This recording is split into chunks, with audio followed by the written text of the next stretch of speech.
Alright, what is up? So this is another problem from this website, Pramp. The problem is busiest time in the mall. So you want to find the busiest time in the mall, and I'm just going to go over how I would get a quick solution for this. I kind of already know the edge cases, but I guess I'll discuss them real quick. So basically the problem is you have these tuples, and you have this in this data array. And basically the first element in these triples, sorry, I said tuple, I meant triple. First element is a timestamp, which is measured from basically 1970, and I think it's the number of seconds or something. Not too important. Yes, number of seconds I have elapsed since 1970. But anyways, the 14 is a number of people, but the 1 and the 0 are important here. So the 1 means that people are entering the mall. 0 means people are leaving the mall. So here we have 14 people enter the mall, 4 people leave the mall, and 2 people leave the mall. And then notice these are all the same timestamp. So all this happens at the same time. And then we have another timestamp where this happens. And then we have these two timestamps that are the same where this happens. So basically what you want to do is you want to see what the busiest is at the end of a timestamp. So at the end of the timestamp here, how busy is the mall? How many people are in the mall? Well, 18 people are in the mall here. And I want to return the timestamp where the most people are in the mall. When is the mall the busiest? So basically, if you look through this, the first, I kind of changed mine here, but the first one would be 18, I think. The first one would be going through it. So I'll go through the code that I would do for this. So I'm going to keep track of num of people, most people, and best time. And we're going to set, I'll set it all equal to 0 initially. And I'm going to do for I in range of length of data.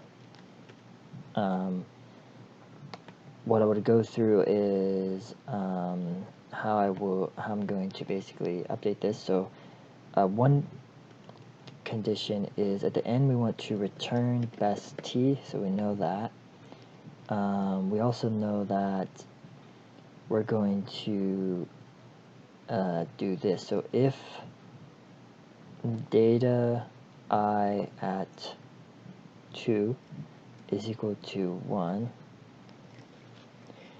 you want to do num p plus or equal to data I 1.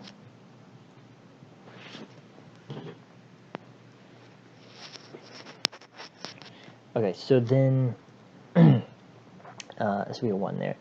And then else we will do num p minus or equal to data I 1. So we're going to increment the number of people, or we're going to decrement the number of people. And so then what I would try doing here is basically we're still kind of going through this for loop, but we need something here. So if the times are equal, like if the current time is equal to the next time, you want to continue, because there's going to be a block of logic down here where I'm going to do if the num people is greater than most people, then we want to update the best time to be equal to the current time, and we want to update most people for later, like that. Now we don't always want to run this code because we only want to do this at the end of a time. So like we want to first go through this one with this time, but we're still at the same time, and 4 people leave and still 2 more people leave. So you want to return this one at the end. So basically we want to do something, some kind of if statement where we're going to continue, which means we're going to go to the next iteration and we won't do this line of code. When do we want to continue? Whenever basically data I 0 is equal to the next value. So that means it is equal to the next value. We just go again. So like here it's equal to this one, so we will continue. Then we're going to update num p, we will subtract 4, and we're like, okay, these are equal, we'll subtract 2, and we're like, these are different, so now we won't continue, but we'll go down. Now there's one other case though. If we reach I also has to be less than n minus length of data minus 1.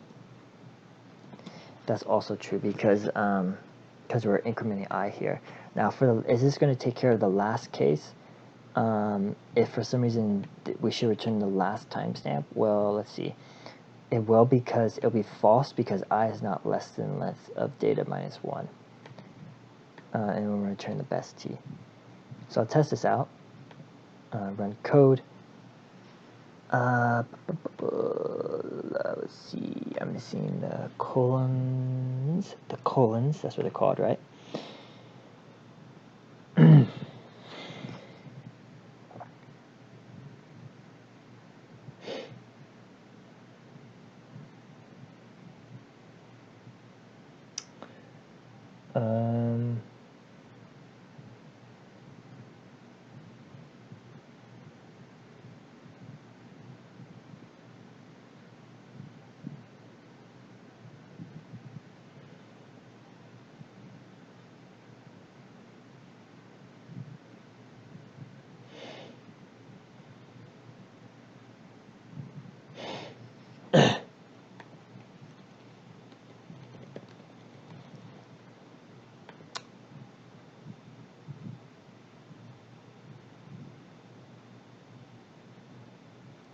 Zero, 1, 2, 3, 4, 5, 6, 7.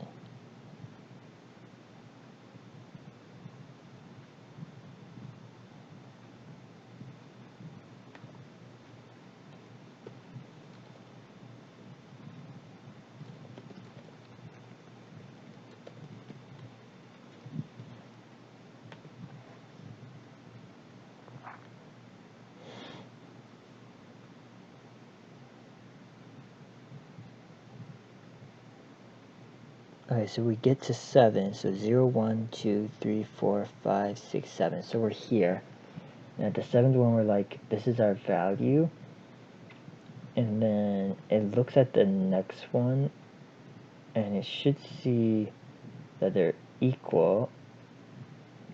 So it should continue. And then when it runs down here, it's going to check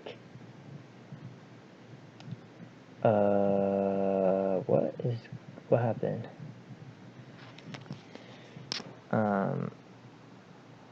This doesn't make much sense to me. Why would it cut off at 7? It should continue. Let's see. Print I here.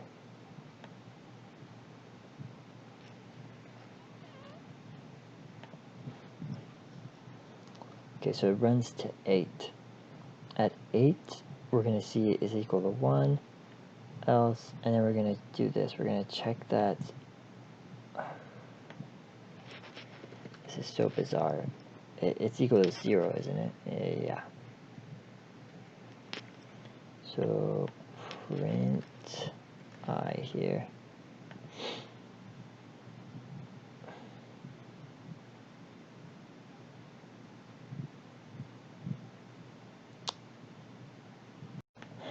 Okay, so that was a useful case of debugging. So okay, I figured out what happened. So this code it does work, and it does have linear time complexity. The problem was that this was missing a 0, so it was like basically right here. It was the index was out of range because there was no second element. So I had to add in the 0 here, and now it works.